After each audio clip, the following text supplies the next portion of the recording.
Breaking news చూస్తున్నాం. హైదరాబాద్ జంట నగరాలతో పాటు పరిసర గ్రామాలకు తాగునీటిని అందించే మంజీరా బ్యారేజ్ ప్రమాదంలో పడింది. బ్యారేజ్కి తక్షణమే మరమ్మతులు చేయకపోతే భవిష్యత్తులో ముప్పు ఏర్పడుతుందని ఎస్డిఎస్ఓ తెలిపింది. ప్రస్తుత పరిస్థితుల్లో బ్యారేజ్లో పూర్తి స్థాయిలో నీటి నిల్వ ఏమాత్రం శ్రేయస్కరం కాదని తేల్చి చెప్పింది.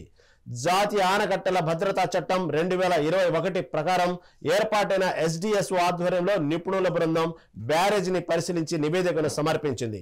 బ్యారేజీ నిర్వహణ పర్యవేక్షణ లోపాలపై తీవ్ర ఆందోళన వ్యక్తం చేసింది. పిల్లర్లకు పగుళ్లు వచ్చాయని గుర్తించింది. తుమ్మ చెట్లు పెరిగిపోవడంతో మట్టి కట్ట బలహీనమైందని, ఏళ్ల తరబడి మరమ్మతులు చేయకపోవడంతో గేట్లు స్పిల్వేలోని కొంత భాగం సైతం దెబ్బతిందని నివేదిక పేర్కొంది.